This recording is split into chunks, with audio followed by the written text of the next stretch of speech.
Kısacası bu yapılanmalar planlarını kısa vadeli değil, 100 yıl gibi bir süreye yayarak yapıyorlar. Sonuçta kendilerinden sonra düzeni devam ettirmeliler ki asıl amaçlarına ulaşsınlar. Yani yeni dünya düzeni ve sonrasındaki tek dünya devleti. We were being prepared for something. Our minds were being prepared for something. This does not happen by chance. And we, the innocent people, trying to look at the world and trying to understand what is going on, we see everything is moving toward one world state. I think a new world order is emerging, and with it the foundations of a new and progressive era of international cooperation. And it's a phrase that I often use myself, that we needed a new world order. There is a chance for the President of the United States to use this disaster to carry out what his father, a phrase his father used, I think, only once, and hasn't been used since, and that is a new world order. So that the problem of the Bush presidency will be the emergence of a new international order. Within the next 4 years, we will see the emergence of a new international order. The beginning of a new international order. The pieces are in flux. Soon they will settle again. Before they do, let us reorder this world around us. I think its task will be to develop an overall strategy for America in this period when really a new world order can be created. It's a great opportunity. It isn't just a crisis. It's about the future of Europe and a new world order. There's a need for a new world order, but it has different characteristics in different parts of the world. But today, with Asia already outproducing Europe, India and China are clearly becoming part of our new order. We are now facing a common challenge. And the challenge is how to build a world order for the first time in history on a global basis. So, in conclusion, ladies and gentlemen, a new world is emerging.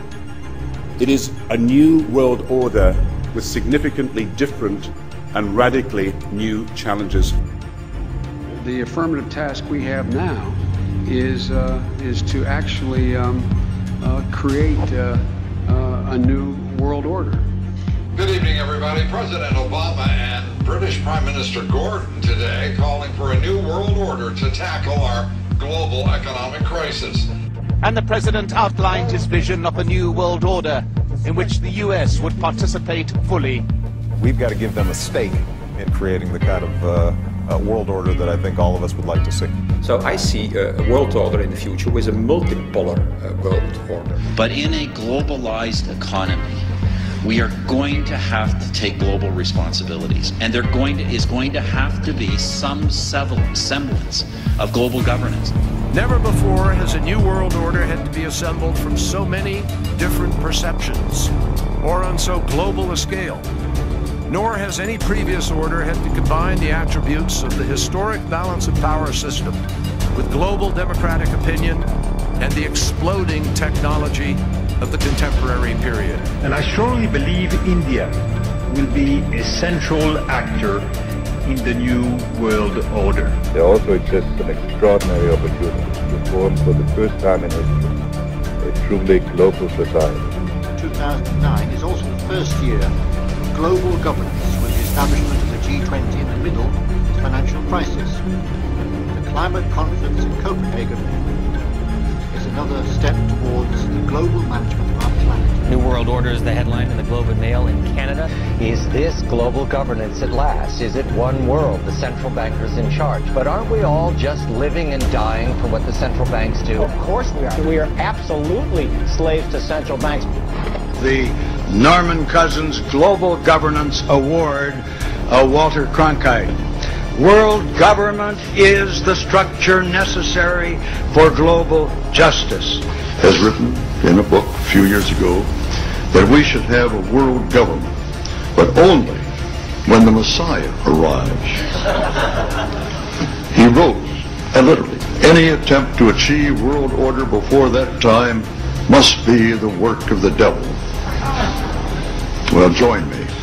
I'm glad to sit here at the right hand of Satan.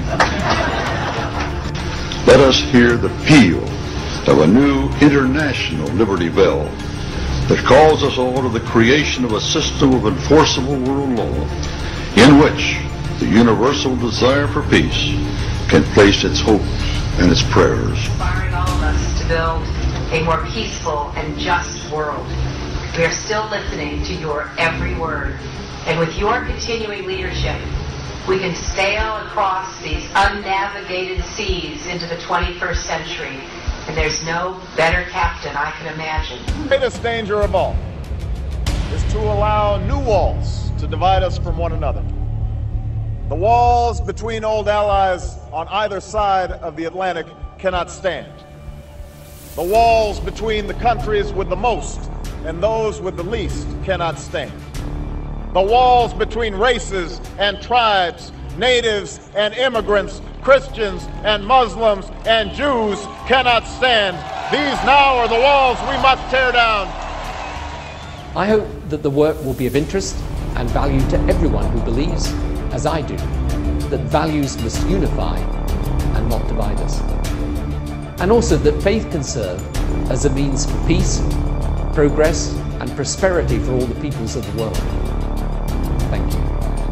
In the name of democracy, surely we can peacefully get behind moves to have a global governance on such things as financial transactions, which, with a Tobin tax, could put an end to poverty.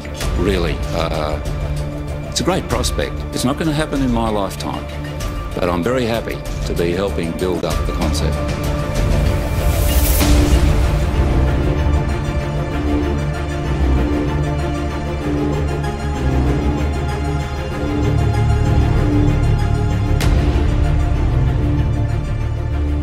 What about the individuals who refuse to have this number implantation? We expect some minor resistance, especially from highly motivated religious groups. But eventually, hunger will cause even the most zealous to conform to our program. Gentlemen, I believe that within a year, 2 at the most, our one world government will be a reality. If we continue on our present course, it is my opinion that we could present the devil himself as a world leader and the people would accept him. Şimdi burada anlamamız gereken husus şu. Birincisi, adamların bir iddiası var. Diyorlar ki biz dünyanın bu şekilde bulunmasına karşıyız. İnsanların yönetilmeleri gerekiyor. İnsanlar yönetilirlerken de onları yönetecek olan birilerine ihtiyaç var. Bu birileri de biziz. Bizden olmayan herkes bize mahkum olmak zorunda. Bitti. Peki biz ne istiyoruz? Biz ne istiyoruz? Şunu şöyle düşünsün. Onu istese de istemese de onu o noktaya getireceğiz. Ki ileride bizim esas yapmak istediklerimiz ortaya geldikçe o beni desteklesin. İstediği halde değil. O istese de istemese de bana destek olsun.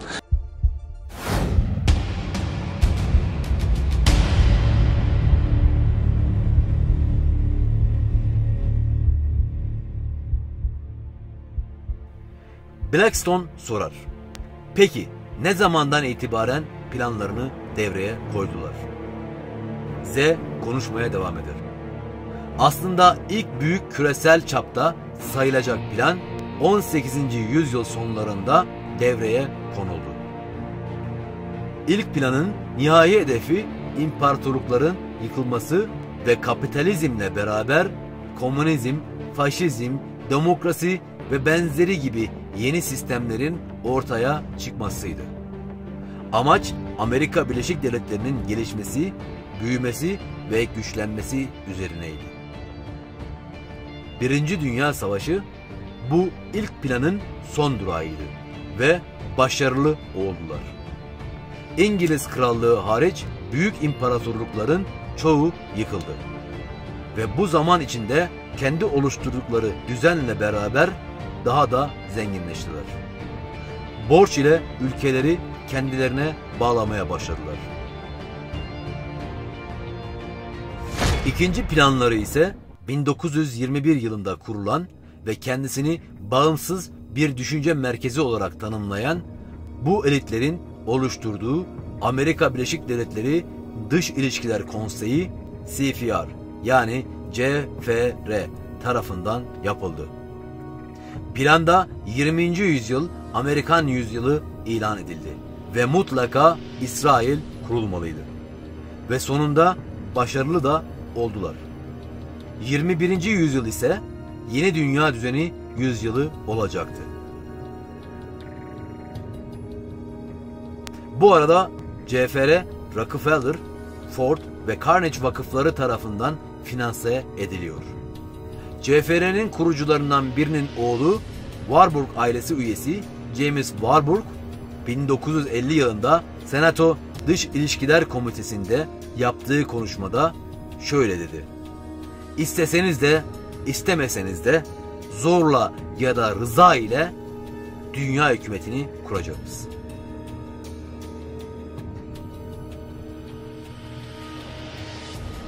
A special televised meeting of the New York-based Council on Foreign Relations provides a window to the real story.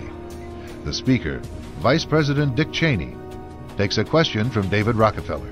Vice President, I just enjoyed so much your whole speech, but I was particularly pleased that you gave such a strong endorsement for the free trade agreement for all the Americas, subject that has been of great concern to me for many years, and particularly recently, and I think it's absolutely essential for the strength of our economy. Rockefeller's role in the drive for an FTAA was a lot more central than he portrays. Rockefeller cultivated Latin American leaders who could be counted on to support such a proposal.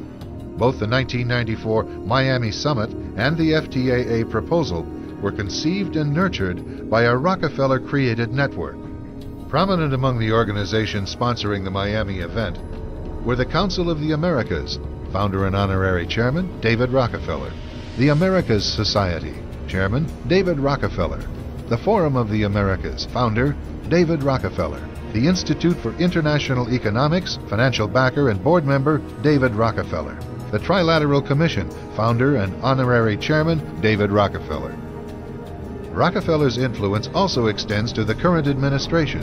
He was chairman emeritus of the CFR when Vice President Dick Cheney once served as a director, a relationship that Cheney concealed during his congressional career.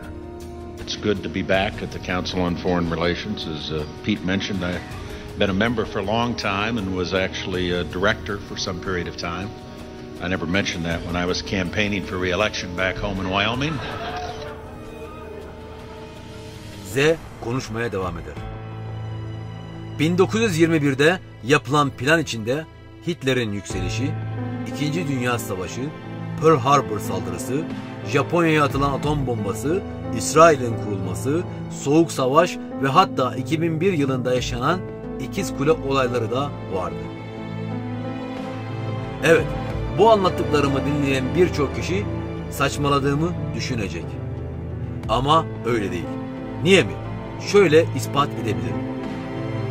New York şehrinde ilk gökdelenlerin yapımları 1800'lerin sonlarıdır. 1920'lere geldiğimizde 200 metreden yüksek Metropolitan ve Woolworth binaları yapılmıştı. Birçok gökdelenin yatırımlarını Morganlar ve Rockefeller'lar karşılıyordu. Zaten Manhattan adasının yarısı onlarındı.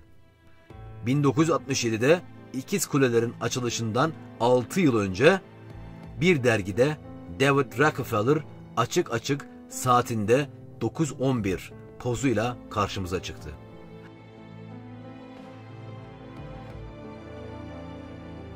Dergi içerisinde birçok simgelerle mesajlar açık açık sergilenmişti.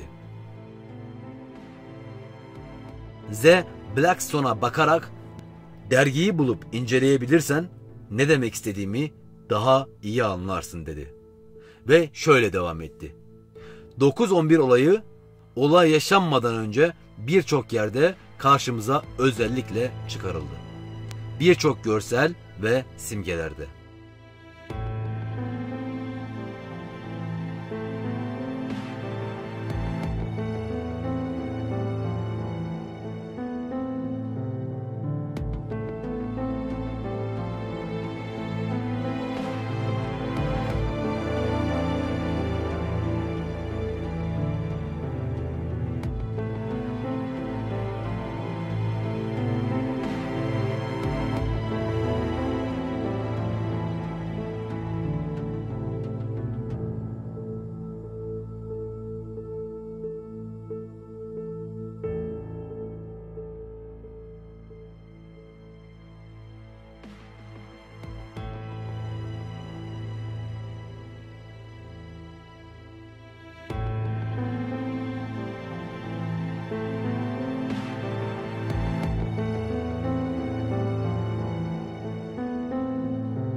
Tıpkı bugün Times ve The Economist gibi yayınların yaptığı gibi.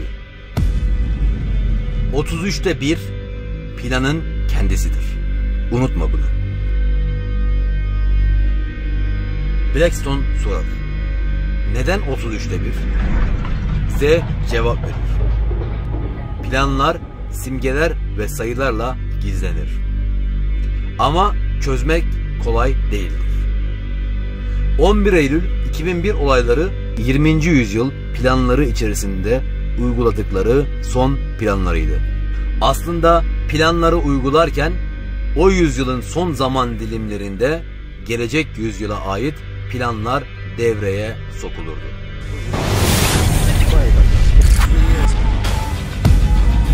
At the expense of human life and the future of the planet. Driven not only by corporate greed, but a darker objective. The takeover of America. And then the world itself, by any means necessary, however violent, or cruel, or efficient. By severe drought, brought on by weather wars, conducted secretly using aerial contaminants and high-altitude electromagnetic waves. In a state of perpetual war. To create problem, reaction, solution scenarios to distract, enrage, and enslave American citizens at home. With tools like the Patriot Act and the National Defense Authorization Act, which abridge the Constitution in the name of national security. The militarization of police forces in cities across the U.S., the building of prison camps by the Federal Emergency Management Agency with no stated purpose. The corporate takeover of food and agriculture, pharmaceuticals and healthcare, even the military in clandestine agendas to fatten, dull, sicken, and control a populace already consumed by consumerism. And I encourage you all to go shopping more. A government that taps your phone, collects your data, and monitors your whereabouts with impunity. A government preparing to use that data against you when it strikes. And the final takeover begins. The takeover of America. By a well-oiled and well-armed multinational group of elites that will cull, kill, and subjugate. Happening as we sit here. It's happening all around us. The other shoe waiting to drop. It'll probably start on a Friday. The banks will announce a security action necessitating their computers to go offline all weekend. Digital money will disappear. They can just steal your money? Followed by the detonation of strategic electromagnetic pulse bombs to knock out major grids. What will seem like an attack on America by terrorists or Russia. Or a simulated alien invasion, using alien replica vehicles that exist and are already in use. An alien invasion of the U.S. The Russians tried it in 47. 21. yüzyıl planları ise özel seçilmiş kişilerce 1984 ve 1992 yıllarında iki farklı gizli Bilderberg tarzında toplantılar yapıldı. Gelecek yüzyıl planları bu toplantılarda planlandı. 1992. We're designed to align countries into a one world government. There's no doubt in my mind that that's what we were doing. Well, in working for the people I work for, I only see two classes. I see the leaders who are the elite, and I say the leaders who are the elite because of the people that we work for. We work for the Rothschilds, the Roosevelts, the superpowers in money around the world. There was never any question of finances on anything that we did. If I needed $250,000 for a mission, I had a signature line of credit. I walked into a bank in New York, I signed my signature, pulled out $250,000 cash, walked away, and that money was replaced the following week. It was that easy for me. So in answer, I hope that I've answered that in saying there's two groups. There's the citizens and there's the elite. And that's all there are. Those around the world that think that there's going to be an upper class or that there's going to be comfort like there was, there won't be.